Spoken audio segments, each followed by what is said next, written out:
Recording now. All right, everybody. Thank you for joining me. Well, I guess it's just early for me. It's not early for the rest of you. You guys have been up, but I'm really excited to talk to you today about how to create a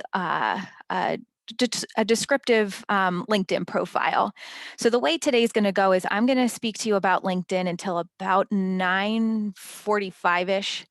And then I have a recruiter from Penn Medicine Lancaster named Alicia. She's so nice. She's going to join us. And then the two of us are going to talk to you about some interviewing best practices. So I'll be giving the kind of like general best practices info, and then she'll be backing it up with kind of like more on the ground, this is how recruiters feel kind of stuff. So I'm excited for that. So let's hop in here. This is just some fun facts about LinkedIn. So LinkedIn reports that 94% of recruiters use LinkedIn in order to source candidates, to either find them or to learn more about them. So that's why it's really important to have a LinkedIn presence. A lot of nursing recruiters are on LinkedIn to source, especially new graduates, first-year nurses. LinkedIn is something that can really complement and reinforce your resume. So, you know, the resume, we're shooting to get all this information on 1 or 2 pages, but LinkedIn, you kind of have more freedom to explain your work, and you don't have to make it as tailored to a specific employer. So your LinkedIn can be more about you and your background, whereas your resume is really something that's targeted for a specific employer. So the LinkedIn should complement the resume and give a little more info. Another fun fact is that only 1 to 2% of LinkedIn users are active on the platform. So I encourage my students frequently to use LinkedIn as kind of like a lure on a fishing line. It's like you throw your lure out there and you try and catch a fish. So you throw some content out there on LinkedIn and you're trying to catch the attention of an employer or a recruiter that you would like to work for.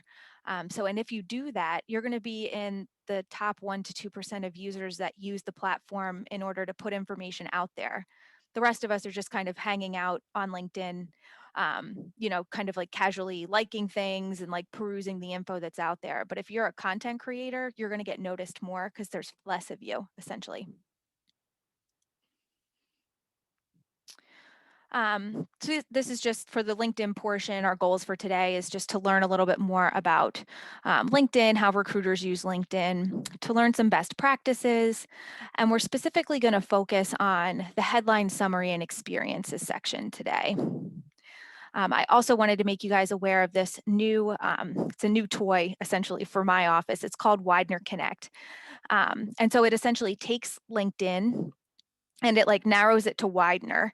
And we have a bunch of alumni on Widener Connect that are basically just waiting here for our students to reach out and connect with them for networking purposes. So I just wanted to show you guys that resource later on in the presentation.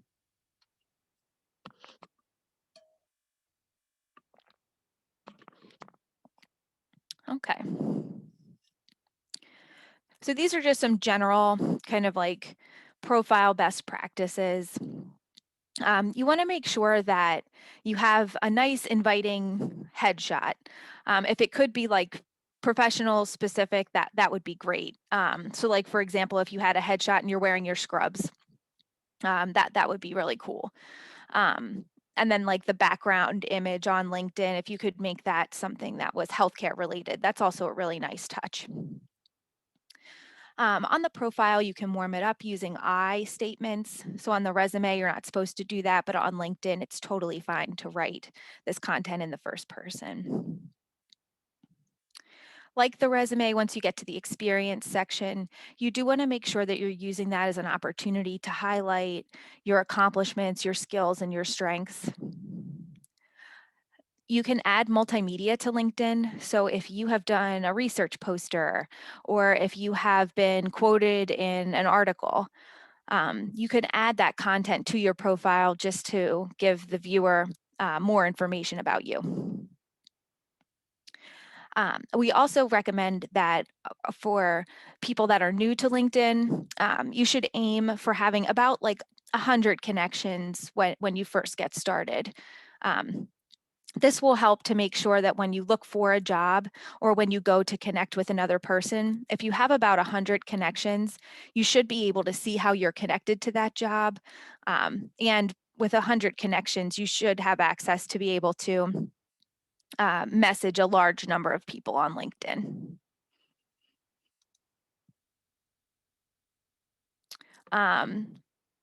This is from an older presentation. I used to do this with recruiters, so I'm going to kind of like take what they said and give you guys that knowledge.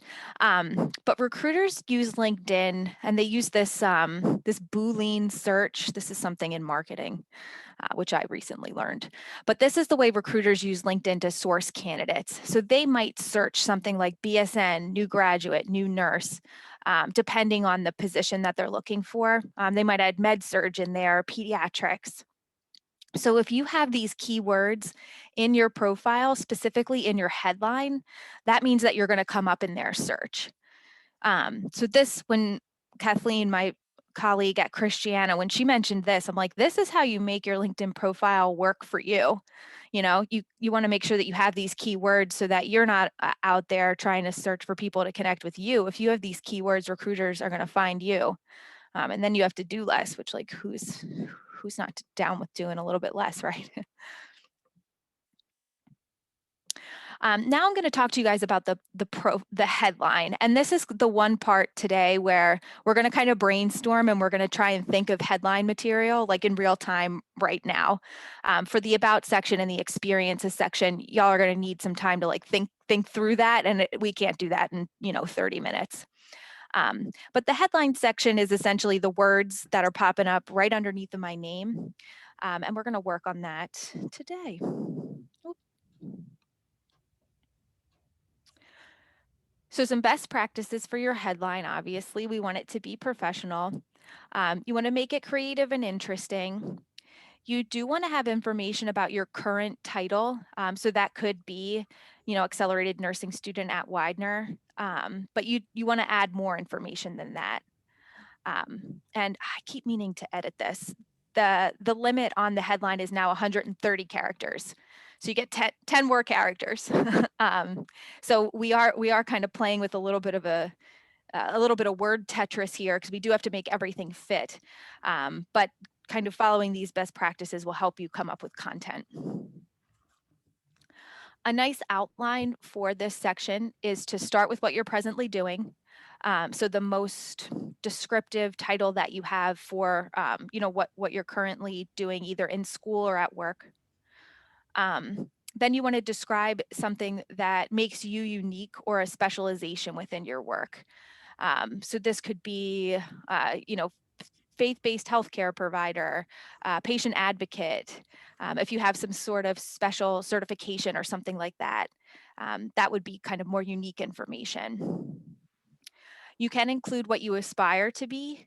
The only disclaimer with this is if you're kind of out there and you're like, I'll literally take any job as a nurse, I just want to be a nurse, then I wouldn't limit yourself to like, a future pediatric nurse, because then if a recruiter is looking for like any other position, they'll probably skip over you because they know that you have that like very specific goal in mind. But then again, if you don't want to do anything else on this planet except be a pediatric nurse, then definitely put that in there. And then you can add something noteworthy or personal if it makes sense. If you guys want, you can, if you're on your LinkedIn right now, search me, Lauren Barlow. You'll see the last chunk of my headline. It says marathon runner. So I put that in there. It's a personal touch. I feel like it says something, interesting about me. If I'm wrong, you can let me know and I'll remove it. But it's just like a personal touch kind of thing. Okay, so here's the brainstorming part.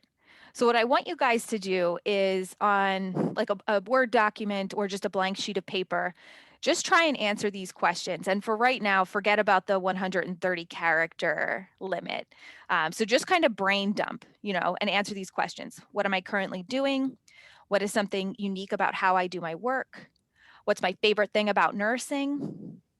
What do I want to make sure someone, specifically a recruiter or an employer, knows about me and like from the jump immediately? So just start thinking about that stuff. And if you guys feel comfortable, you can share once you have kind of a couple of ideas out there. We can all, if you want, if you're kind of like, what the heck is she talking about? You can unmute and ask questions too. We're such a small group. Should these be like bullet points or sentences? They could be, they're kind of like phrases. Yeah, like you don't have enough space to like write full on sentences. So like you see here, like childhood obesity researcher, like aspiring pediatric nurse. It's just like very quick hitters.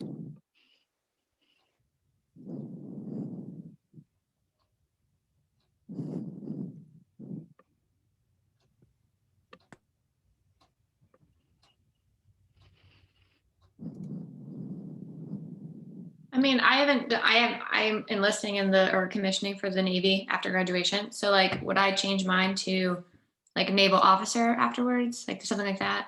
Yeah, it could be like future naval officer.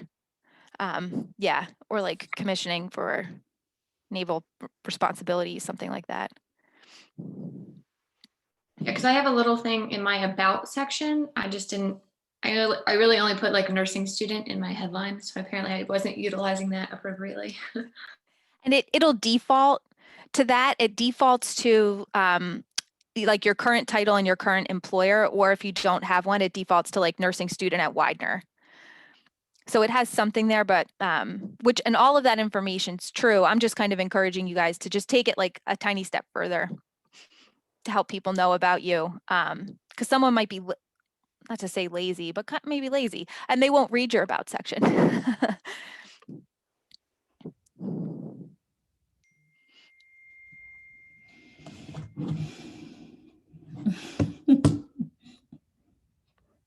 It's almost like your picture, your banner, the headline, these are kind of like hooks. And if somebody's like, oh, like this person seems professional, this person seems interesting, then they kind of like go on to have the energy to read your about section, scroll down to your experience. We're trying to like hook them in.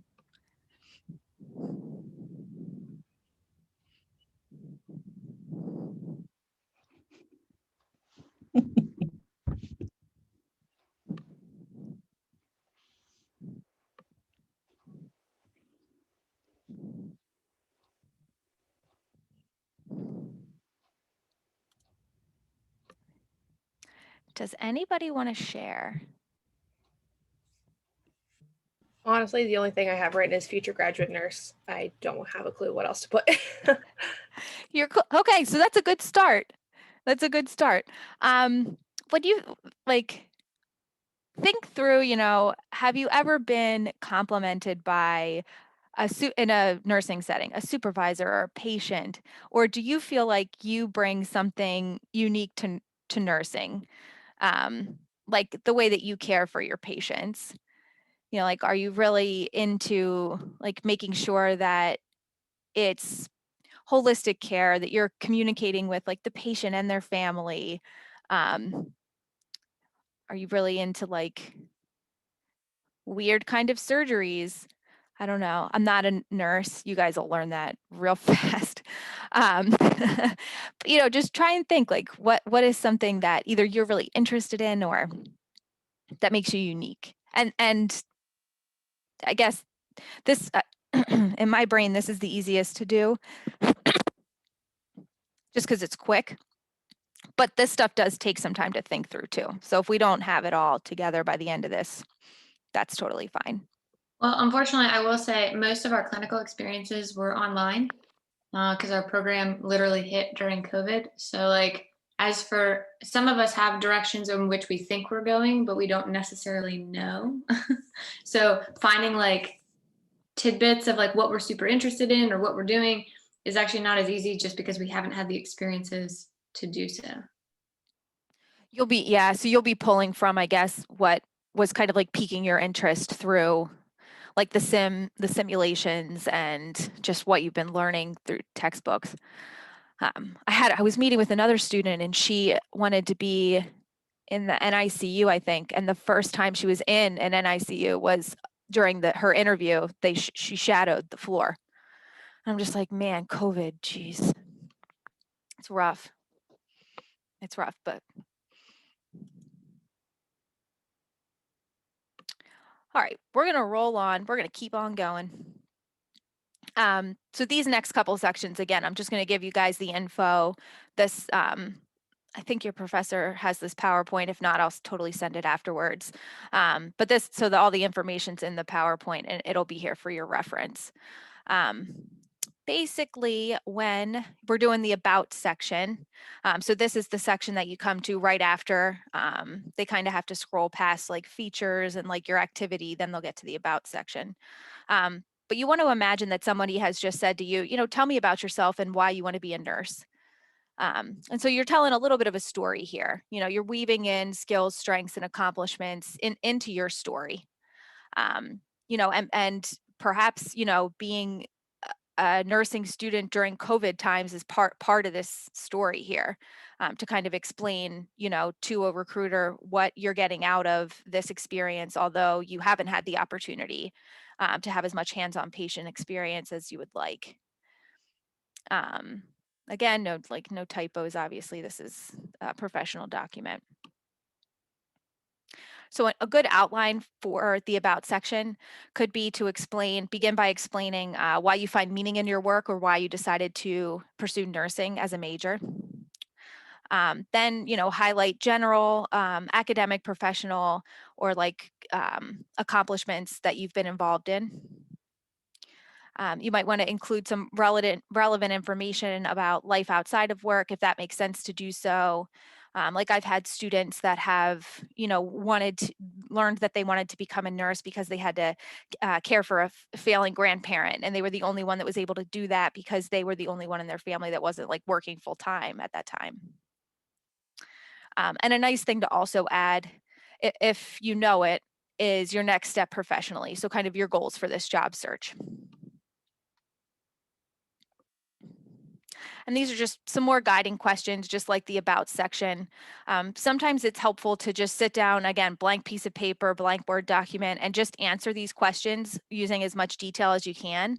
And if you can't, skip it, go on to the next one. And then once you have all of that information, then you kind of like craft it into a nice story about who you are and why you want to be a nurse. And this is kind of an example. So it gives a little bit of a story, a summary of professional responsibilities, highlights some kind of like key strengths that this individual has, and then goes on to explain goals for after graduation. So this will be here for you guys. You can read through it. You could even use this as a bit of a jumping off point. Just make sure you do tailor it specifically to you. I wouldn't want all of you to have a similar about section on the LinkedIn profile. All right. So then we're going to move on to experiences. So on LinkedIn, it has an experience section. It doesn't even explain it as work experience. It's just experience.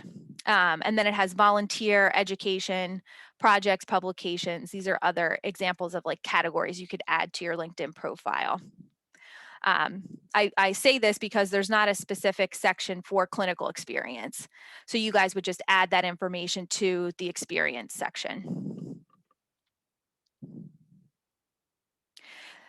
The experience section on the resume, whether it's volunteer, clinical, work experience, it's very similar to the resume. You just don't have to narrow your content based on a job description. It's just kind of like a nice summary of everything that you did, all of your achievements at whatever organization you were working for or volunteering with.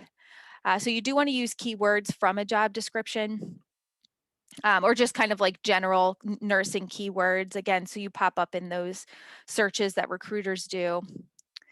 Using numbers is a nice way to show the impact of your work, explain the scope of your work that you're comfortable with doing. You want to give examples that demonstrate, again, your achievements, your responsibilities. And on LinkedIn, you can use a narrative, kind of like the about section, or you can use bullet points also, just like your resume. If you guys are like every nursing student that I've ever met before in my entire life, y'all aren't necessarily sitting around like, what am I going to do with my time today? Like, I think you're all pretty like sufficiently busy. So if you're happy with the bullet points you have on your resume, you can take them and put them into this section. The only difference, again, is you don't have to narrow your bullet points on the LinkedIn profile. I think you have 2,000 characters per experience to explain your work. Whereas on the resume, you should have maybe like 2 to 6 bullet points per experience, because if you use more than that, you're going to run out of space, and the recruiter might not read it all. And so this is just an example of what an experience section could look like. This person decided to use paragraphs, but basically the outline that you would follow is think of summarizing general responsibilities. So like, I went to work and I generally did this. Then move on to highlighting some accomplishments, projects that you worked on, awards, skills that you learned through that experience. And then at the end, you could just wrap it up, especially if you're using the paragraph format. It's nice to kind of tie a little bow on the end of each experience by explaining why you enjoyed that work. If it was a job that you absolutely hated and you didn't enjoy that work, then just skip that part. You can just end it with explaining the skills that you learned. That's totally fine. This is I just screenshotted an example of what it would look like if you were using bullet points, kind of like the resume. LinkedIn doesn't, like, if you were to copy and paste and plop it in, LinkedIn doesn't like compute the bullet point, so it just kind of looks like little lines. You could put an asterisk in front of each line if you wanted, but LinkedIn just doesn't understand the actual bullet point. Oh yeah, so I just wanted to talk about clinical specifically. So if this would be, you guys had no clinicals at a site. We had a few, just more virtual than physical in person. Got you. So for LinkedIn, I would add the ones that were in person, even if it was for a day, and add information to the LinkedIn profile. On your resume, even if it was virtual, I want you to list all 8. It was 8, right? You guys are like, let me think. Probably. I think it's 8. And recruiters just like to see, the name of the clinical. If it was virtual, you just write virtual, and the number of hours that you spent at each clinical. It takes up, like with the heading clinical experience, it takes up 9 lines on your resume. And I've talked to a lot of recruiters, and it's so important that you have this that I just suck it up and give it that space. But on the LinkedIn profile, just add the ones that you went to a site in person. So you'll list your title as student nurse. You'll put the name of the clinical rotation on there. So like student nurse, pediatric rotation, the name of the hospital, the dates that you were involved in that clinical. And then in the description, you can put the number of hours that you spent and a small description of what you were able to observe or do during that time. And this is, again, just an example of what that could look like medical, surgical, student nurse. This one just said nursing student, but I would be specific and explain the name of the clinical and your title.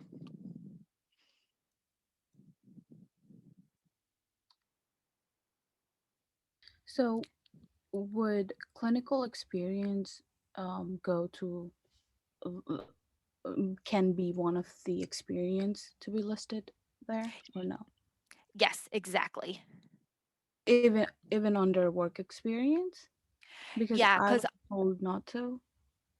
well, on LinkedIn, I don't think it says, like, the heading isn't work experience, it's just experience. Okay, so that could be counted as one then. Yep. Okay, thank you. Yeah, good question.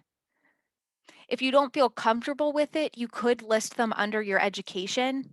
I'm gonna hop out of the PowerPoint real quick and just take you guys to my profile, just so that we have a visual here.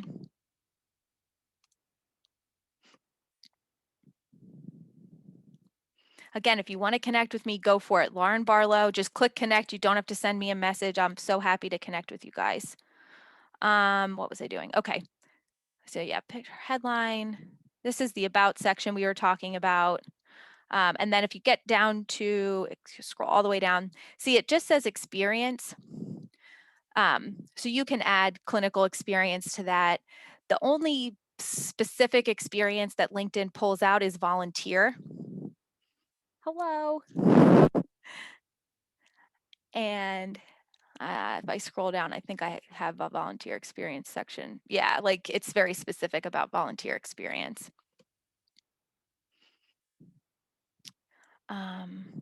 If you wanted to add, like if you guys did certain projects, you could go to this add profile section, and I think it's under like accomplishments. Like if you wanted to add a project section, you could do that. If you wanted to add a courses section, you could do that.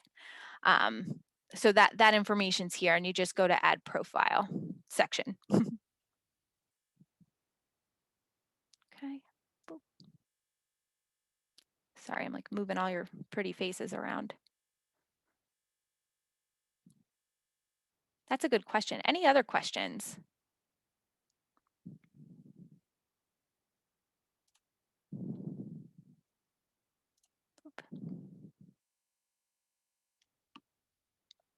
Okay. So this is, again, just a list of guiding questions. You definitely don't have to answer all of these questions when you're explaining your experiences, but they're just kind of here to get you to start thinking about, if you did a clinical, or if you had a previous job before becoming a nursing student and you're like, what the heck do I write about? Just kind of like peruse these questions, and it'll give you an idea of, what accomplishments you should highlight, and what areas of your background would be most advantageous to put on here. I love animals, so I use a lot of animals in my presentations.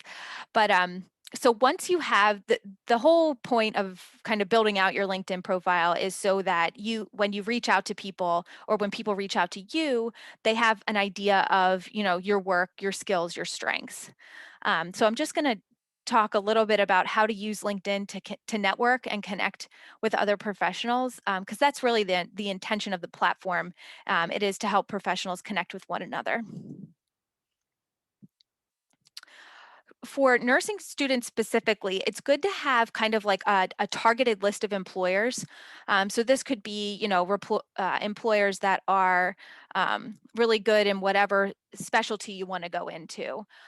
Or it could be, based on where you live, the employers that are located around you that you would really like to work for. So once you have that targeted list, you can reach out on LinkedIn. You can make sure that you're following that organization on LinkedIn. You can learn more about the people that work for that organization, and these are people that you could potentially reach out and connect with. Looking for recruiters specifically is really helpful, because their job is essentially to find you. So if you find them and you ask them to connect with you, they're going to do it because you just made their job easier. And who doesn't love that? So I just want to show you kind of what I mean. So let's say if you guys want to unmute or put into the chat, what's the name of an employer that maybe could be on your targeted list?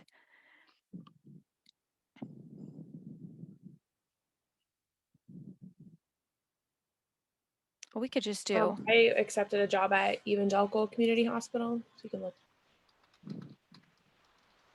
Oh gosh, Evangelical. Did I spell that right? Mhm. Evangelical.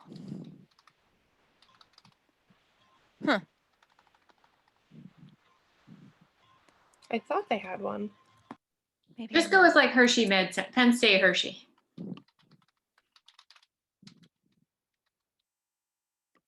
Penn State Health Company. Boom. So if this is on your targeted employer list, you would want to follow these people. Okay, so now when you log into LinkedIn, your kind of news feed is going to be populated with anything that they would post, along with others that you're interested in working for. And then as you can see here, it also, like Geisinger, you could follow Geisinger too. then this will you'll be able to see kind of like what they're up to based on their posts. Then if we go down here, so if you just scroll down a little bit, you can go to people. And so this has over 5,000 employers, and you can search like recruiter. Boop, boop, boop. And then scroll down here, and you can see everyone that works for Penn State Health with the title of recruiter. Sometimes talent acquisition specialist is a synonym for recruiter. Like you can see here, they're using like talent acquisition might be something that would give you more hits if you were searching, because that seems to be what they use. And as you can see here, they're all branded, like everybody has the same banner, which is pretty cool. So that just shows that this institution specifically really uses LinkedIn to recruit, because they took the step to even make that cool banner and tell everybody to use it. So that's what I mean about like following and searching for specific people to reach out to. So Samantha, she looks nice. Now, if I wanted to connect with Samantha, you could click here, click connect, and this feature where you can add a note is only on LinkedIn on your desktop. If you were to do this on your phone and you just click connect, it'll just send them a connection request. You don't have the option to write a note. So if you're sending a request to a stranger, always write a note. And you have 300 characters to kind of get your point across. And I have here, so once you've found somebody to connect with, what do you say? Hi Amanda, this is all you got to say. So you only have 300 characters, so you just want to say, a greeting. You want to explain a little bit about yourself, and you want to explain kind of like why you're reaching out to them specifically. So again, connect with me. You can practice sending a message to me if you want. But it's nothing crazy. You don't have to send a whole bunch of information. But recruiters will be very happy to see this message from you, and they'll very happily accept your request. And if they don't and they ignore it, then that's the worst that can happen. And you just move on,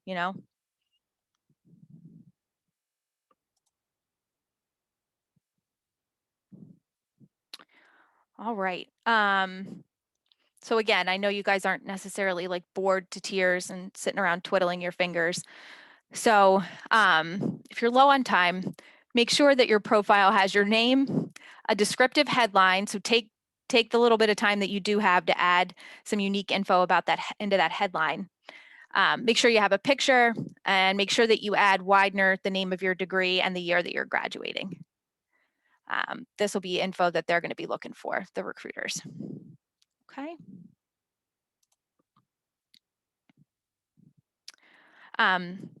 This is that additional resource that I told you guys about, Widener Connect. Oop. So I just want to take a second to take you there. Actually, I'm just seeing who's in this room. Okay, cool.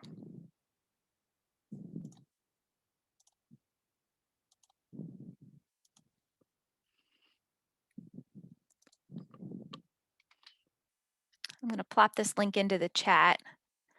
I used QR codes and I thought I was like really cool for using QR codes. And then I realized that a lot of students look at Zoom on their phone. So you can't scan a QR code when you're already on your phone. So I wasn't as cool as I thought I was. So you can just click on that link if you're using Zoom on your phone.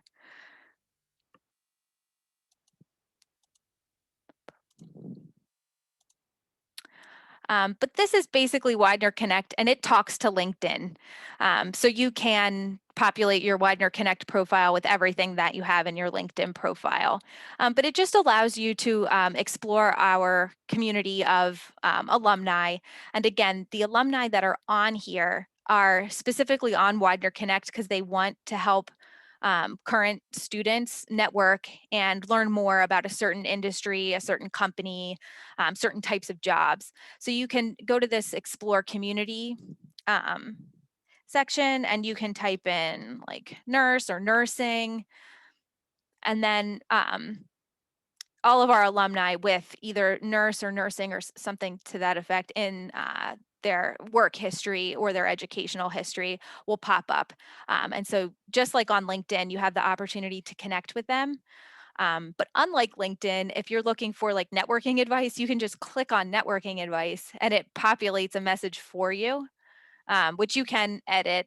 But it pulls info from their profile to make it a unique message. And then you can just click send, which I won't do because, again, I have no business being a nurse. So just wanted to take a couple minutes to show you guys that. Any questions? I'm going to stop recording for now. Or I guess maybe I'll pause, resume recording. Okay, we're good. And Alicia, go ahead, introduce yourself to everybody. Right. Well, good morning again to everyone. I'm really looking forward to speaking with you further today and appreciate Lauren inviting me into the class. And my name is Alicia Horseman, and I am on the talent acquisition team at Penn Medicine LGH. And my role is nurse recruitment. There are a couple of us on the nursing recruitment team because we're such a large organization. But my area specifically is for nursing. I have some outpatient and some inpatient areas. And then we have a few others, like I mentioned on the team, another nurse recruiter that focuses specifically on RNs and some LPN positions. And then we have a recruiter that also you may have interacted with in the past if you explored opportunities with like student patient care assistant roles. We have Mary, who's dedicated to that. And then we have another recruiter who's dedicated to certified medical assistants as well. So because we have such a large organization, as I mentioned, we have kind of split those areas up between a few of us. So yeah, I'm particularly excited about speaking with with this group today. Being a group of nursing students and answering your questions and talking through some of this information with Lauren. I've been with LGH for about 1.5 years now, but I've been working in HR in the healthcare industry for probably almost 4 years now. Thank you. Thank you for being here. Absolutely. All right. I'm actually going to just exit that. Okay. So here we go.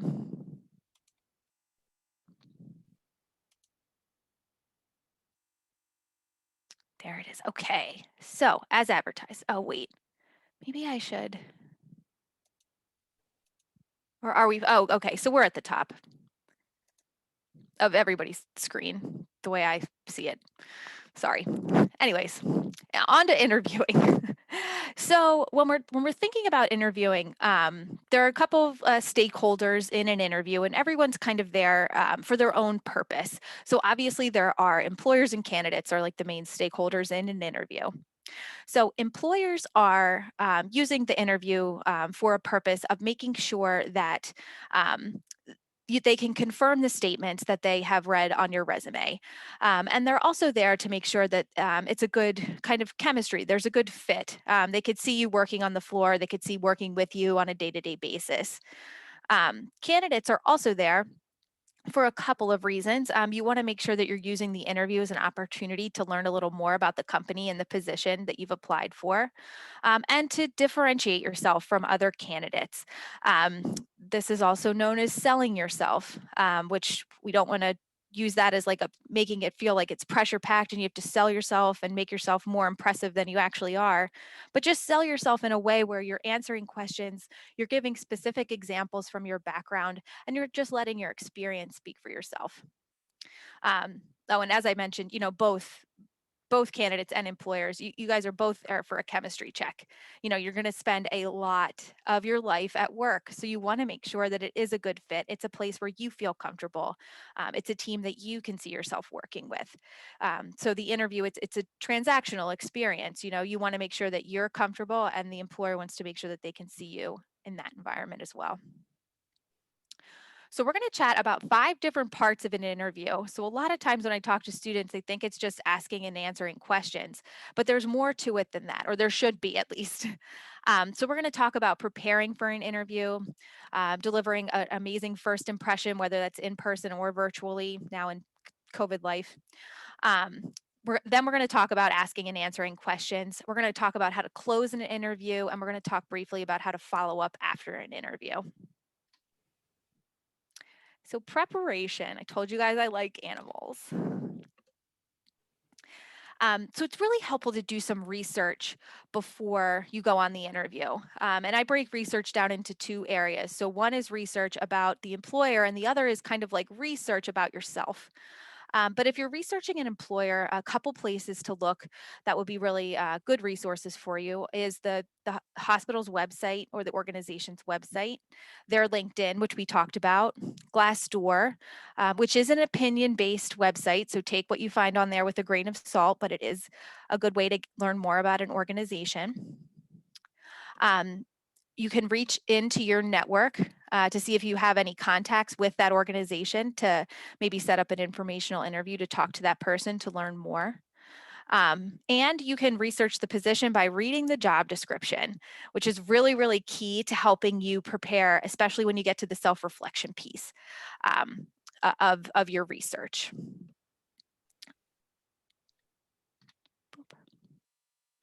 So what are you looking for? So when you're researching, you're kind of looking for industry trends, what's happening in this industry? What are some kind of hot topics that I could talk about? Are there any recent articles or stories about the medical system that you're looking to work in, or the hospital specifically? Obviously, referencing recent accomplishments that the hospital has had or the floor has had is helpful. You wouldn't want to reference anything that's negative in the news should that happen. And it's also a little helpful if you have the opportunity to research the background of the people that are interviewing you, just so that you know maybe where they went to undergrad, what their professional journey has looked like. This just helps in an interview to make small talk conversations. They're not going to ask you a specific question about their background, but if you find by looking at their LinkedIn profile that you guys are both marathon runners or something and you share an interest, it's just a good ammunition to have to make the interview more like a conversation than an inquisition.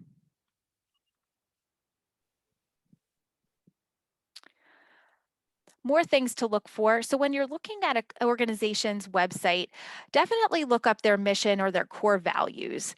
This most likely is kind of like the thread that weaves through the entire organization. And you just want to make sure that you have an awareness of what their core values are, and if you can, how that impacts their work.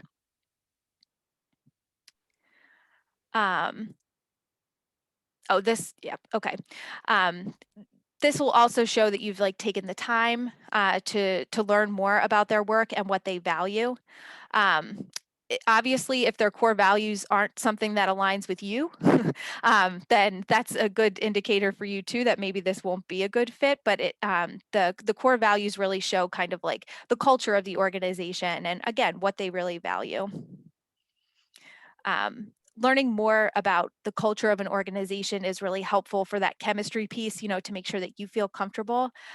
So attending networking events, whether they're in person or online, some hospitals will have their own job fairs, or they'll have lunch and learn type of events that you can attend, just to learn more about the organization, but also be able to ask questions of those that are currently working for that hospital. Eventbrite or the calendar that the organization has on their website is a good way to learn about these events when they are.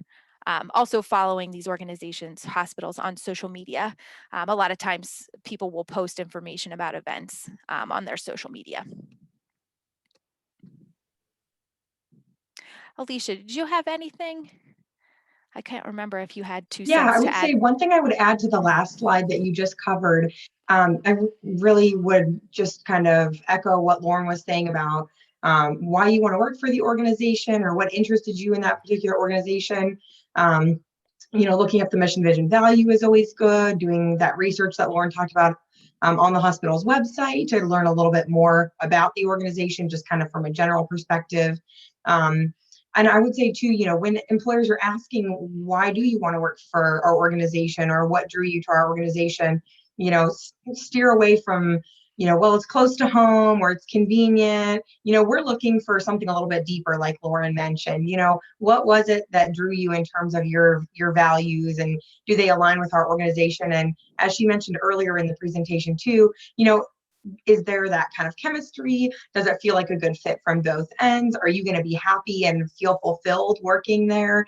So those are definitely some key things that I would just echo that Lauren mentioned as well. In regards to when you're looking for an organization that's going to be a good fit for you, and also, what can you bring to that organization as well? Thank you. And so that's a great segue. So self-reflecting to figure out, what are you bringing to this job? What value are you going to be adding? A good place to kind of begin to anticipate questions is again the job description. Are they looking for somebody who can critically think, problem solve, who's a good team player? See what skills are really popping out in the job description, and start to self-reflect and think, what is the best example of my work in a team setting? What is the best example of when I critically thought through a situation, and I was able to make a decision? And then you'll just want to make sure that you're, again, writing all this stuff down is helpful. And you're kind of like documenting your ideas about, how you could answer questions that are presented about specific strengths or skills that are listed in the job description. Also thinking too, like self-reflecting and thinking, what are my top 3 strengths as a nurse? What are the top maybe 3 experiences that I've had through my work in school, in clinical, in during simulations that I want to make sure that I tell this recruiter about? Write them down, write down stories about them. We're going to get into this STAR strategy in a little bit, but that's a good way to kind of outline your stories or examples of your work for your future employer. If you're sitting here and you're like, I have literally no idea, I don't know what my strengths are, I don't know what I want to talk about in an interview, talk to other people. Talk to your clinical instructors, talk to your professors, talk to a supervisor that you've had previously, whether it's in nursing or not in nursing, and just ask them, hey, I'm preparing for an interview and I'm trying to get an idea of, my value. Can you tell me some strengths that you observed through working with me, through supervising me? And just see what they say. No, and nobody's gonna, if they hired you and they didn't fire you, nobody's gonna be like, you didn't do anything. They're gonna have some good feedback to give you, and that's a solid jumping off point to start preparing examples around for your interview. Practicing is so, so important. Especially for a group of individuals. Like, nurses are helpers. You guys don't sit around trying to figure out how to pat yourselves on your back on a regular basis, and that's really what an interview is. So practicing talking about yourself, practicing delivering examples, practicing talking about your achievements will make you more comfortable with it. There is a resource that we have access to. It's called Big Interview. I'll drop that link into the chat in a second. I didn't even bother with the QR code for this.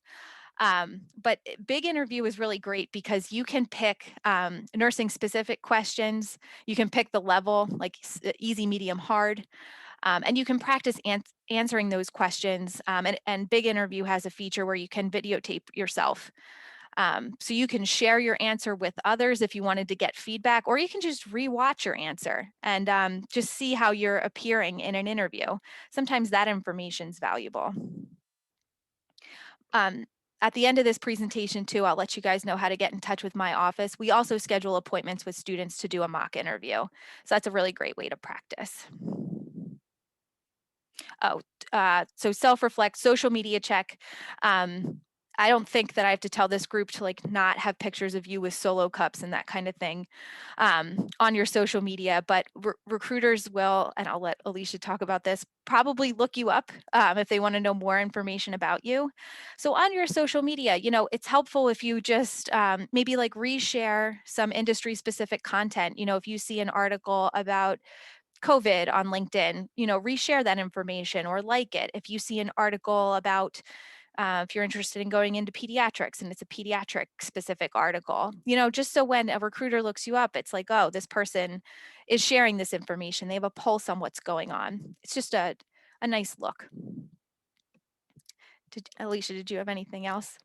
It just, yeah, it just really shows that you're engaged and that you're interested as well. Kind of, touching on what Lauren just mentioned, that you kind of have that pulse and you know what's going on, but it really just shows us that you're engaged and interested as well. And that, maybe you're doing some extra reading and kind of, doing that prep work and, putting in that effort to, kind of, prepare for that interview, or, you're preparing and really, doing a deeper dive into, what type of organization, you want to work for as you, start approaching graduation and, you're looking at your first nursing career. So it just kind of shows us that you're really thinking about some of those things and those values that we talked about earlier as well. Absolutely. This is a list of core competencies that is organized by NACE, which is the National Association of Colleges and Employers. So if you guys are sitting there too and you're like, I don't know what skills I should be talking about, I'm not really sure what employers are looking for. NACE conducts a survey every year, and they ask employers for core competencies that they're looking for in new hires. And this is the list. I'm pretty sure this is the 2020 list, but the list doesn't change very much from year to year. Like maybe communication might bump up to number 1 and critical thinking will bump to number 2. But critical thinking, communication, teamwork, digital technology, ability to use technology, leadership, professionalism, career management, and global fluency. These are core competencies that employers are looking for. So if you can think to yourself of even one example per competency, that demonstrates how you have used technology to help patients or to help yourself learn, how you've demonstrated leadership. Those are going to give you some good stories to use as ammunition, some good examples of your work to use as ammunition to answer some interview questions with. It's also good, I know this is getting down into the nitty gritty details, but when you're preparing, it's good to know like what to bring, what to have handy in an interview. So if you're going in person, you can bring like a briefcase or a handbag, bring a portfolio to put papers in. So you'll want to bring copies of your resume, copies of your cover letter, copies of references. It's nice to have a little padfolio to put all that information in, so you're not just carrying random pieces of paper. Bringing money just in case, you have to pay for parking or something like that. Breath mints, obviously you finish them before the interview starts, but it's just nice to have nice breath. Virtual and in person, yes, have a pen and paper handy, have a calendar handy. Like if you're on a phone interview and they're like, when can you meet again? You don't want to be stumbling around like, oh, I don't know, let me check my calendar. You want to have that information ready to go. Also, if you're in And I either would event, definitely agree, like to bring some copies of your resume, Mm. Especially with today's world being so virtual. The hiring manager may have looked at your resume electronically on their computer before the meeting, but maybe they don't have a printout of the resume. So, and it's always just nice to have that available too, in case maybe it ends up being a small panel interview. Maybe they've invited a couple staff nurses from the unit to join and meet with you, and maybe the staff nurse doesn't have a copy of your resume and they maybe only saw it electronically, or maybe they haven't seen your background or had a chance to look at your information. So having those couple copies of your resume to share with whoever's at the interview is always just a nice touch, and just kind of shows that you're prepared, even if they don't end up needing the copy because they have one printed out. It just again kind of shows that you were prepared and that you're kind of thinking ahead and that you had it with you, just as, kind of a nice touch to provide that to anyone that may need one. It shows professionalism. Very responsible. What to wear. So we want to make sure that you are, like my office, we always say dress for the job. You want to have one day. So you want to make sure that what you wear, you're wearing something that is conservative, professional. You want to make sure that it is ironed and it fits. This goes for in-person, obviously, and virtual. I always say dress from head to toe, even if it's a virtual interview. You never know if you might have to like hop up really quickly. And then if you're wearing your like snowman pajama bottom pants, like it's not a good look. So in any scenario, dress from head to toe. You can wear scrubs if the interviewer tells you that that's okay. A lot of times, you'll go on an interview and a shadowing of the floor might be part of the interview. So you'll have to wear scrubs in that instance. If you're unsure and a shadow would be part of your experience in the interview, dress professionally and then bring your scrubs to change into. And that's typically what we recommend, is to Mhm. dress professionally and bring your scrubs along. And we'll usually try to remind you that shadowing is potentially going to be part of that interview.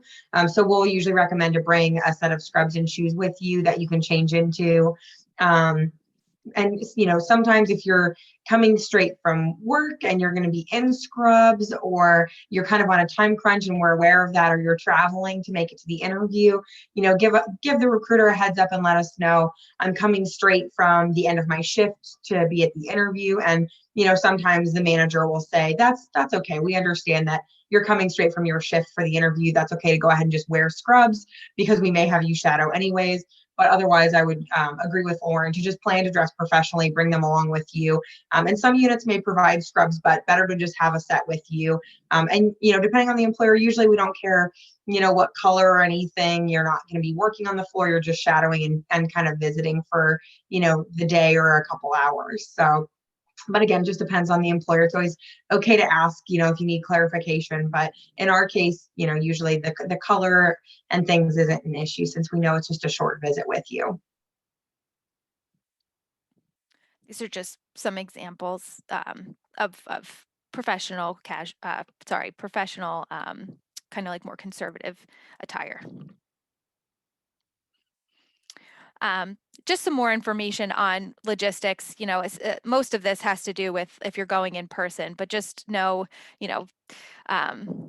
think about traffic patterns, know if you have to, pay for parking, if there's parking on site. In virtual and in real, in person, you want to know who you're meeting with, just so you can greet them when they enter the Zoom room, or you can let somebody know, hey, I'm here for an interview with Alicia, just so that you could be pointed in the right direction. Also, make sure you have like links, passwords. Do you have to download anything?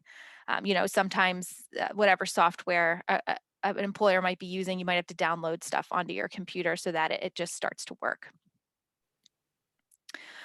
If you're greeting someone in person, when you greet a receptionist, the interview starts with the first person that you talk to.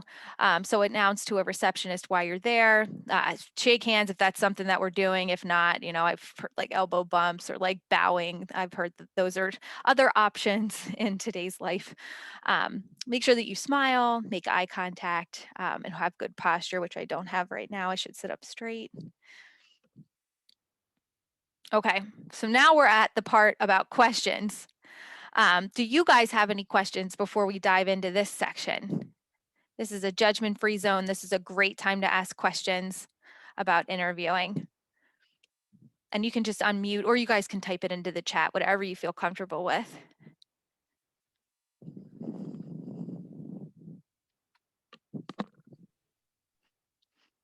Okay, we're going to keep going. So during an interview, you're going to be asked about a couple things about you. So your professional experience, your goals, and your goals for this current role and your future goals. How you did your work and your ideas about your work. And you're going to be asked about the company. So like, why do you want to work for our hospital? Hold on one second. I just got Sorry, guys. I'm going to have to stop share. Ah, there it is. I got a really good question about how do you answer the tell me about yourself question. So that is actually something that we are going to go over. That's one of those tricky questions, right? It's like, what do I say? You know, I do so much stuff. So Alicia, you can chime in here too. I always imagine when somebody says, well, tell me a little about yourself. They want to know about your background in relation to the job that you're applying for. And they want to know, why you want to work for their company. So it's almost like saying, tell me about yourself and why you want to work for our hospital. Is that kind of like, what are recruiters looking for in that answer? Yeah, I would agree along those lines. Give us just a brief, you don't have to go into a lot of detail or, talk for more than, a minute or two on this question. Sometimes you might feel like you're starting to ramble. So this is a good question, I think, to practice, as Lauren was mentioning earlier about practicing your Q&A and, maybe watching that recording and, how you're kind of projecting yourself or your mannerisms when you're responding to those questions, because this is definitely a question that you can probably start to ramble on if you are uncomfortable talking about yourself. So I think it's always okay to practice, but this question in particular. So, talk a little bit about your education, maybe any relevant work experience. And like Lauren mentioned, how does that education and work experience, or maybe your externship, how do those things tie into why you want to work for that organization, as Lauren mentioned? So I think those were all really good tips, Lauren. And, maybe there's something, be a little bit careful about, sharing personal information on this question, because we're really looking for, professionally why this role is going to be a good fit. But maybe there is something that's, kind of a little bit personal, but still kind of relates back to professionally why, you wanted to be a nurse, or, why you want to work for that hospital. Maybe, something that I've heard with Penn Medicine LGH is, I live in the community. I've had family members receive excellent care there, and it just really makes me want to start my career with the organization. So see how it's a little bit personal without getting too personal, if that makes sense. That's a good example. Hang on, we got a good question, but it's about following up, but we're going to get to that when we get to the follow-up section. So I'm going to put a pin in that question for now, if that's okay. Perfect. Okay, cool. All right. This is great. Thank you, guys. These are awesome questions. I love good questions. Okay, so question formats. So there's typically about 5 ways that you could be asked a question. So the first way is just kind of like general questions about your background, anything on your resume, and your work history. So that could take the form of, could you tell me about yourself? What was your favorite course at Widener and why? So these are just kind of like the recruiter, the employer trying to just do a resume check to learn a little bit more about the pieces of the resume that they might be more interested in. Anything on the resume is fair game. So just be really well versed in what you have on that document, and just be prepared for somebody to be like, point to something and just be like, can you tell me about that? So just have a nice story ready to go to summarize your experience. Behavioral interview questions are like the most common thing that is going to happen to you in a nursing interview. So these are questions where the interviewer is asking for a specific example of your work. So they might say something like, tell me about a time when you dealt with a difficult patient. Can you give me an example of a time when you worked with a team to accomplish a goal?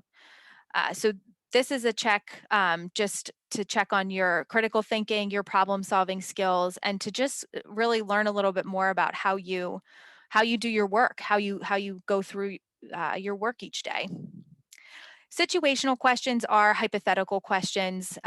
These might not be as common in a nursing interview, but they're again hypothetical. So the interviewer here is also looking for how you problem solve, but they're not looking for a specific example from your background.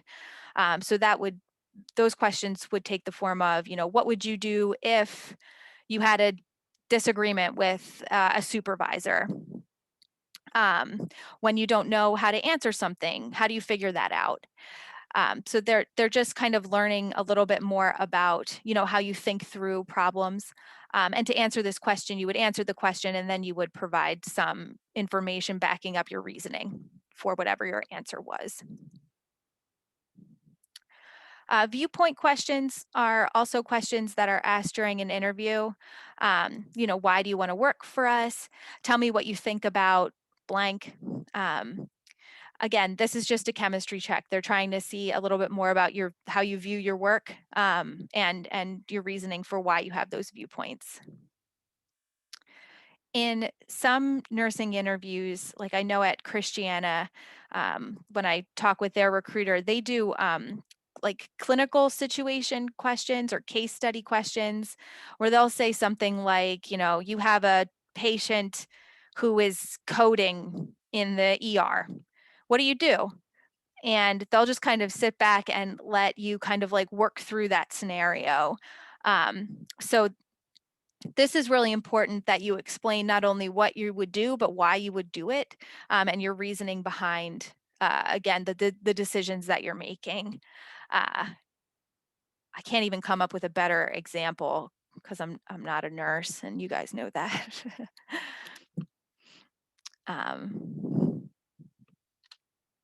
Yes.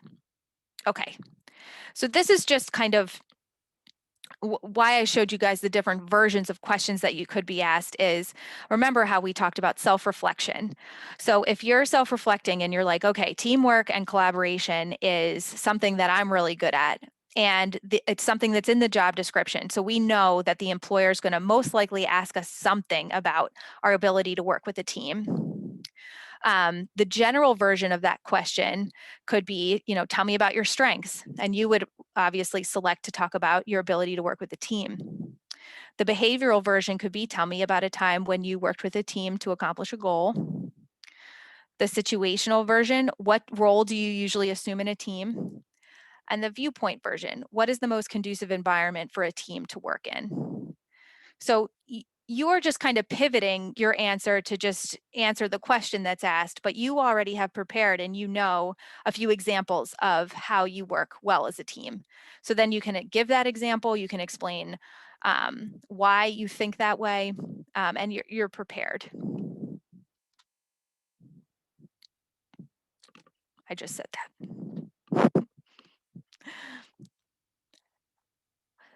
I mentioned this a little bit earlier. So whenever you have to give an example, and this is most commonly going to happen in a behavioral based interview question, in order to give the interviewer enough context to understand your example in and to prevent yourself from rambling, following this STAR strategy is really helpful when you're formulating your answer, when you're giving examples. So I do this in person and I go like, you're a star, and it helps people remember. But it stands for situation, task, action, result. It's really similar to I think it's called SBAR that you guys are, okay, I'm getting nods, that's good, to like explain a patient situation. So the situation is who, where, and when. The task is what did you have to complete? The actions, and this takes up the most time, but what steps did you take in order to complete the task in that situation? And then what happened? What were the results of your work? So the results is kind of like that's selling yourself, right? But it's selling yourself in a very factual way. And it ties a really nice bow on the end of this answer. So you're not like searching for a way to like finish. And it gives a cue to the listener, the interviewer, that you're done. Because every story ends with the ending, the results.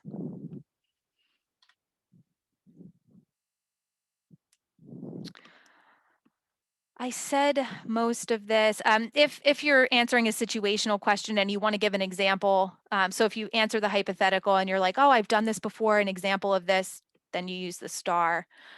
Same with viewpoint if you have an example. Star is not as good for like general questions. Like you can't use star to tell me about yourself. It just doesn't work. And the This more is you a great practice, way to use. go ahead. Oh, sorry, Lauren. I was just going to say, the star is a great way to. So the slide that Lauren shared earlier with the the items that she had pulled from the association of what employers were looking for. Was it like it was like 9 items, I think. Yeah, NACE. Like one of them was like technology. One of them was communication, attention to detail, critical thinking.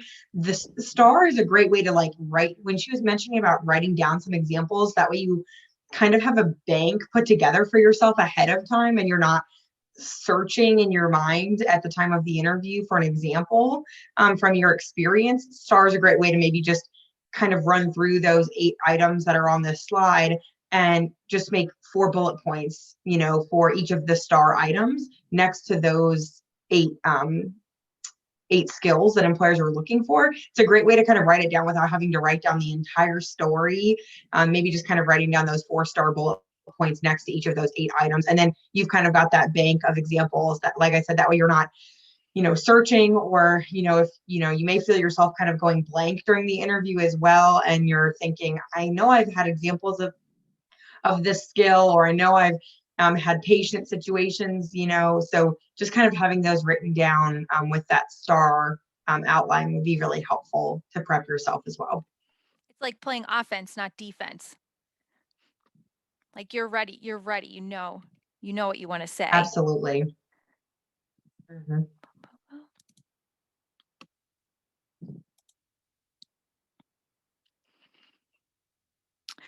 Okay, so then I just had, and again, this PowerPoint will be available for you guys, but this is just an example of what a star answer would sound like during an interview. So if the interviewer asks you, tell me about a time when you dealt with a difficult patient, it's asking for an example, this is a behavioral based interview, so star is appropriate to use.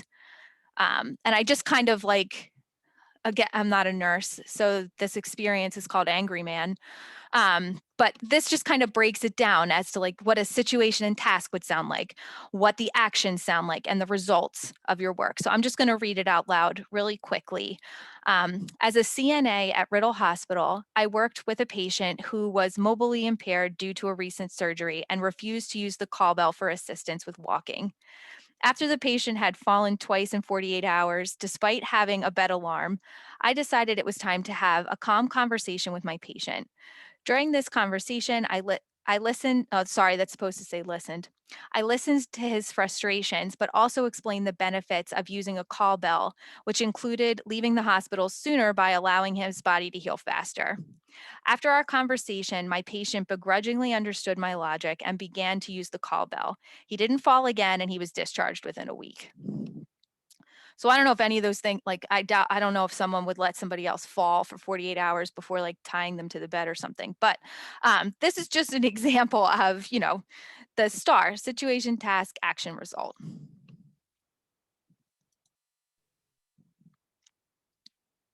Okay, so tricky questions. So my goal with talking about these tricky questions is to get you guys to be a little bit more like the corgi, really excited to answer them, and a little bit less like that poor little kitty that's just petrified. So sometimes when we're asked, what are your strengths and weaknesses? This can be a little bit tricky because, well, one, sometimes we might not be comfortable talking about our strengths, and two, we don't want to give a weakness that's something that's really, really bad, and we want to give a weakness that's genuine and true, and we can, explain how we're trying to deal with it. So selecting that topic can be a little bit difficult. But again, when you're thinking about your strengths, just prepare ahead of time, maybe list 3.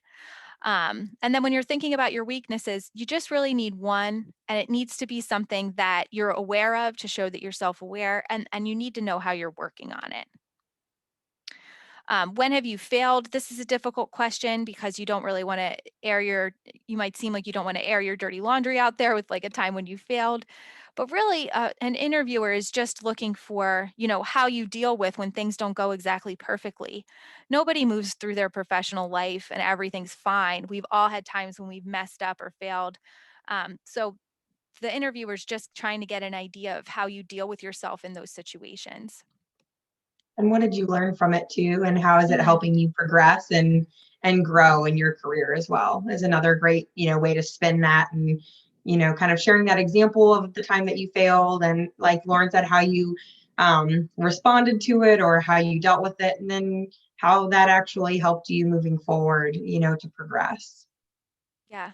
I feel like I was given this advice once it was something like when you mess up or when you fail, it's like, may it cost you less than you earned.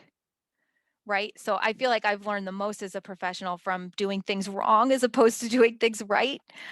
So again, it's a common thing that happens. Why should I hire you is a tough question because it's like super direct and you're like, oh my God, why? Why should you hire me? But the answer to that is just coming from, researching the employer, knowing what they're looking for in the job description, and then tying your strengths to that. So as long as you can frame it in that way, it becomes less of like almost an aggressive kind of question. What are you most proud of? This is just tricky because sometimes, again, we don't feel comfortable talking or bragging about ourselves. Um, but using the STAR strategy is a good way to give an example of something that you're really proud of that you've done professionally. And the do you see yourself in 5 years question is tricky because I know like when I graduated from undergrad, I'm like, I don't know where I see myself in the next like 5 months, let alone 5 years. And also too, like you're giving this answer to an employer. So they don't want to hear that you want to get your NP and move on to go somewhere else. You want to think about where do you see yourself in 5 years, like working for that organization in whatever role would make sense as you progress through 5 years with that organization. Is that on par? Yeah, and I would just add to that too, like, from a Penn Medicine LGH perspective, there are a lot of, examples that you could provide depending on where you personally and professionally want to, see yourself down the road. But you could definitely lean a little bit on like the clinical ladder that we offer. You could lean on the tuition assistance at PA College of Health Sciences. That way, if like Lauren said, you do want to go back for your NP, you want to utilize our tuition assistance and maybe pursue your NP or a master's in nurse administration or, and grow into like a leadership role. Those are all great examples to use as well. Like Lauren said, thinking about where you see yourself in 5 years, but within that organization, because, as a hospital, we want to, see our employees stay. We want to see you thriving and happy.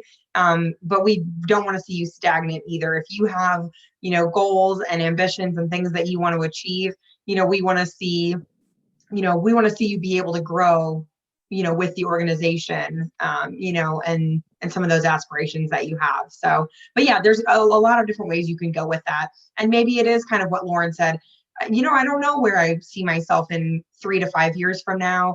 But I know that as of right now, I want to focus on just being a really solid nurse and building my foundation and my skills and see where it takes me. Maybe I end up in a specialty, or maybe I'll, work in, a certain floor for several years and just continue to build that foundation until I feel like I've really mastered all of those skills.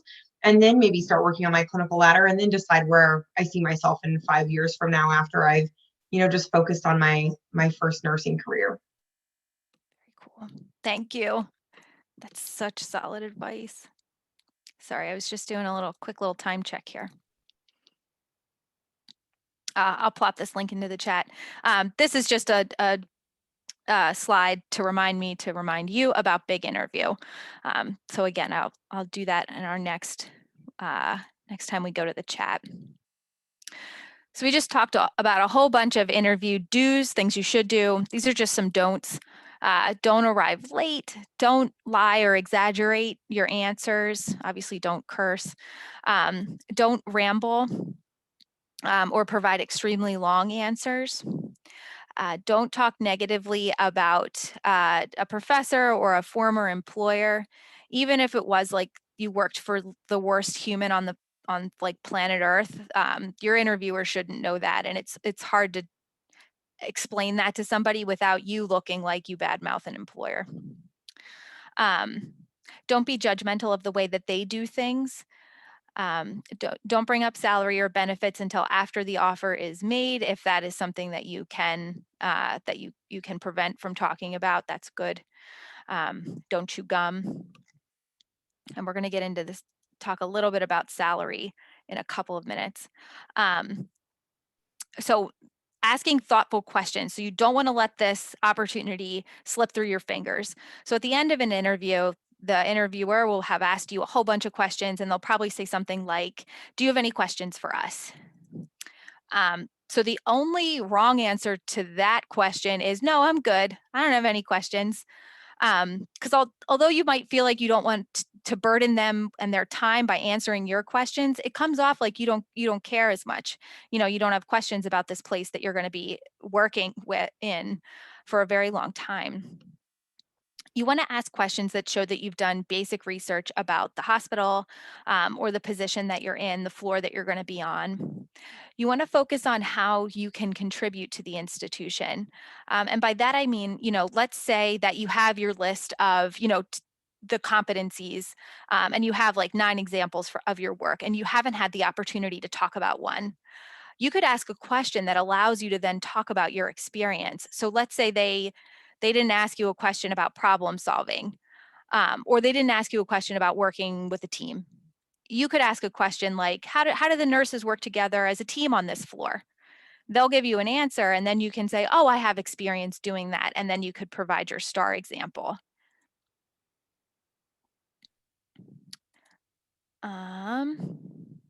Oh, it's okay to list. So it's okay to write down your questions. I usually tell students to prepare about 7 questions. You won't have the opportunity to ask all 7, but you want to make sure that you don't ask a question that's already been answered in the interview. And usually if you write down about 7 questions, you'll have time to ask maybe like 3. And again, you just want to make sure that you have a nice question bank so you don't re-ask a question that's already been answered. And these are just a couple of examples of questions that you could ask at the end of the interview. Alicia, are there any questions that you received that you were like, oh, that's a really good question? Yeah, I would say so. Some questions. I'll tell you kind of 2 parts to this, I guess. So the phone interview would take place with one of our recruiters, and then the in-person interview would take place with probably the nurse manager or the assistant nurse manager of that unit. So from the recruiter's perspective, like during the phone interview process, some good questions that I've had, a lot of questions, which I think we'll talk about at some point. Lauren has it on our slides, but, like the nurse residency program or the onboarding process or orientation, things like that. And those are things that we usually cover, at least from a high level. But if you have follow-up questions to those, again, I think it just goes back to showing that you're interested, you're engaged, and that you're really excited about having those resources available to you as a new nurse. I think that that's, an extremely important quality to display, that, as a new nurse, you're excited about these resources and how you can learn and how you can just really, grow in your first career. And then with the nurse manager, when you're meeting with them, I think another great question for them too would even be, what has your career path looked like with the organization since you started, or what growth have you experienced? A lot of the nurse managers may have started as, a nurse on a different floor and been promoted, or, maybe they're going back and continuing their education, or, they have goals that they can share with you that they've been able to achieve or accomplish. And it might, kind of just show that you're interested in, them as your potential leadership if you were to be offered a position on that unit. And just kind of building that rapport, with each other too. But yeah, usually we'll talk about like what the residency kind of looks like. And, as the recruiter, we do try to talk you through what it would look like if you received an offer, what kind of start dates we're looking at for a May graduate and things like that. But yeah, I would say too, asking questions about that unit. Usually that nurse managers too will provide you with an overview of maybe like the ratios or the patient population that they tend to see, or kind of how their team works together. But those are all great questions, like Lauren said, to write down, maybe those 7 questions, because some of those questions you might check off the box as the interview progresses, but some of those things probably won't get touched on. So at least you have that bank of questions to reference and say, okay, we didn't touch on these 3 things. I have these 4 questions that I can kind of talk through with them in regards to kind of wrapping up the interview and just, again, showing your interest and that you're engaged and want to know more. Thank you. This is so valuable. And these are, again, as Alicia mentioned, these are just some good questions to ask if you're interviewing for a residency program, so that you have an idea um, of what you're in for. So yay, phone and video interviews. These things are, I much rather prefer to go on an in-person interview, but in this day and time that we live in, video interviews are now a thing. And a lot of times a phone screen is part of an interview process. So these are just some really quick tips. And actually, I think I'm just going to leave these here for you guys, because I do want to get to the salary piece. But there's just quick tips here for interview and video recorded interviews. So the biggest thing is just make sure that you're nothing is distracting, not a distracting background, no distracting background noises. Yeah. So the close. So at the end of an interview, you want to make sure that you convey your interest in the position. So remember, all the way back from the first slide, I said it's a transactional process. You're making sure this is a good fit for you, and they're making sure this is a good fit for them. So if you get to the end of the interview and you're like, really, really want to work for this organization, make sure you tell them that. Make sure that you say, I really enjoyed my time here today, getting to know you and your teammates. I would be so ecstatic if I received an offer to work on this floor. Thank you so much for your time. I can't wait to hear back from you. You do want to make sure that if you don't ask in one of your questions, what is the timeline that they're working on, that you ask it in the close piece. So you do want to say, like when, what is the timeline that you're working with on this hiring schedule, or something to that effect. Make sure that you ask for business cards, or you write down the name of the people that you were interviewing with. It's okay to ask them for their email addresses, because you do want to make sure that you follow up with a thank you email within 24 to 48 hours of the conclusion of your interview. And I think, so the thank you, so this is about following up. So again, within 24 hours, send a quick thank you email.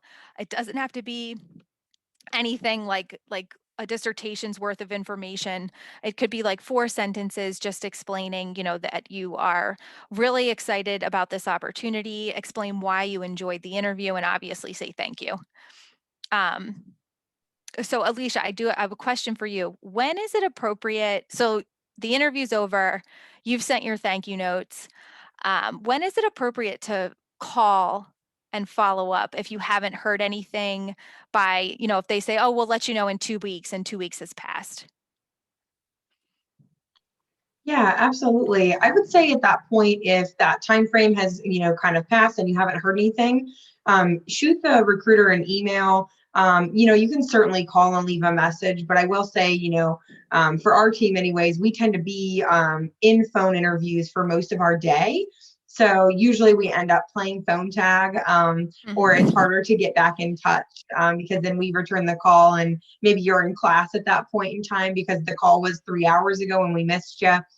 So usually, yeah, shoot us an email and just say, hey, I know the time frame was about 2 weeks. I hadn't heard yet. I just wanted to see where you're at with the interviewing process and, inquire when a selection might be made for the role that I interviewed for.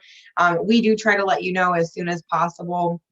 But sometimes there are delays. Maybe someone from the team was out unexpectedly, so we weren't able to wrap up interviews, as quickly as we thought we would be. So absolutely, I would just say, use your recruiter as your contact.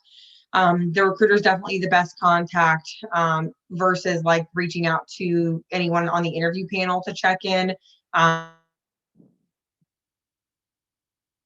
Because we may be able to provide you with an update as your HR, resource. I would say that it's probably best to follow up with us on that question versus the hiring manager. I would say the hiring manager contact that you got from the business cards is really good for the thank you note or email, like Lauren said, and then kind of lean on your HR, connection to assist you with next steps in the process if you're unsure of, maybe you haven't heard back or just wanted to follow up with us. Perfect. Thank you. So we had a little bit, and I think that this is pretty much it. Yeah. Oop. Sorry. Okay, I'm just looking at a time. I'm actually going to stop share. I don't have too much left here. So for the rest of our time, we were just going to like give a little bit of information about salary and benefits negotiation, and then the rest of the time is yours to ask any questions that you guys might have.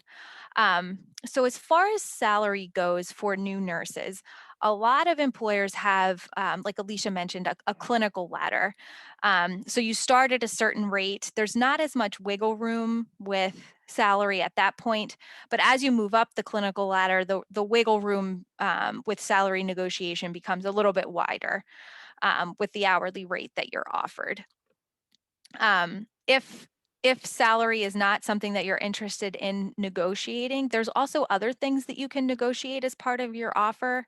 And these areas could include, you know, healthcare, childcare.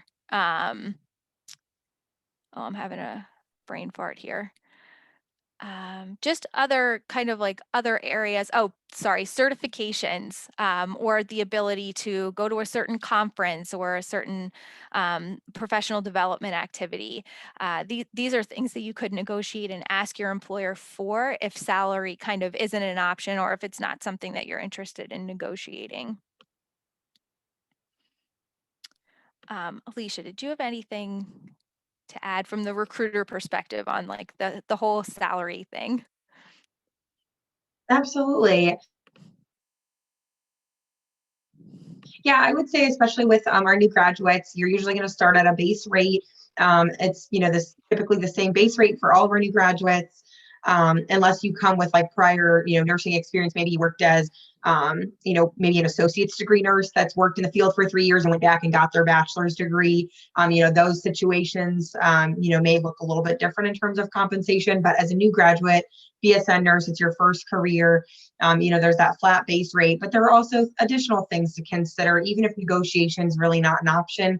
You've got shift differentials and weekend differentials with LGH. I know some other institutions offer differentials for things like that. And then you've got,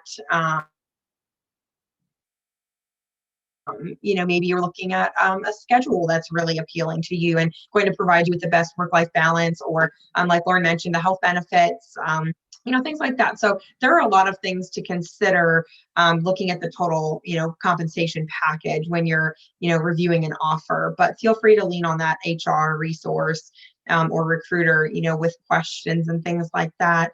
Like for us too, I mentioned tuition assistance earlier if you want to go back and pursue your master's degree. Yeah. So there's a lot of factors that you could really be taking into consideration depending on what's most important to you in regards to those items. The tuition, that's a really big one. Mhm. Do you guys have any questions for us about anything? Anything career related?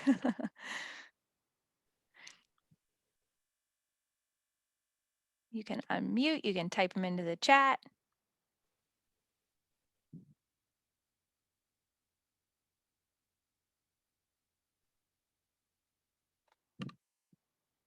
Well, everyone's thinking about their questions. I just want to say that the big interview tool that Lauren just added in the chat box, Lauren and I had the chance to talk last week, and I just think that is like the best resource. That is just so cool that you have that available to you. And I wish when I would have first, was looking at entering, the professional world right after I graduated from college, oh my gosh, I would have loved to have had a resource like the big interview. Especially some of those things that you don't always realize, like, oh, I was rambling on that question, or I didn't really articulate my thoughts on that experience as well as I thought I did in my head. So really being able to like watch it and listen and play it back and review, I just think that's a really awesome resource. So I hope you guys take advantage of that, because like I said, I sure wish I would have had that technology when I was, first interviewing for a job. I bombed a lot of interviews. I bombed a lot of interviews to be a career counselor. Like That's a really bad look. So I wish I had that too. So when you register your account with Big Interview, all you need is your Widener email address, and you just make whatever password your heart desires.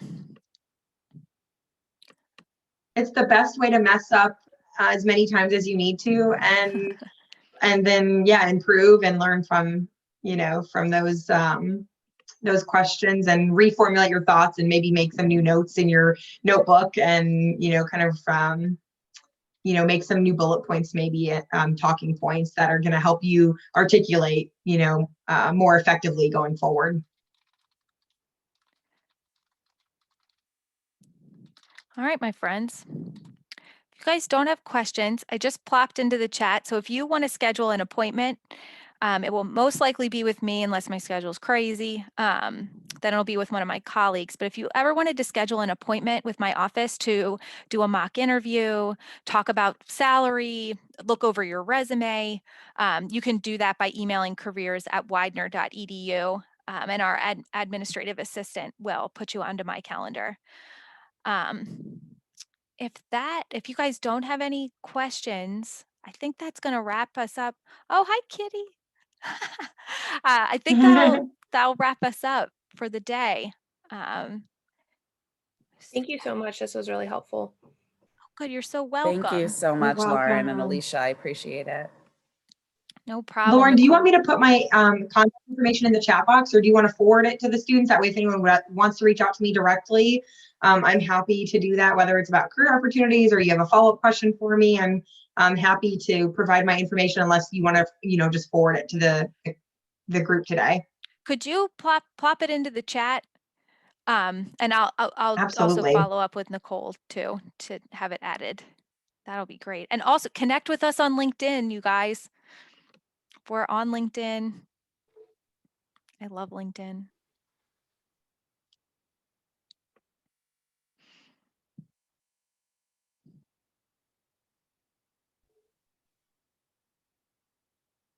There we go. Okay. If you guys don't have any questions, then you are free. You're free to go. I'm going to stop recording.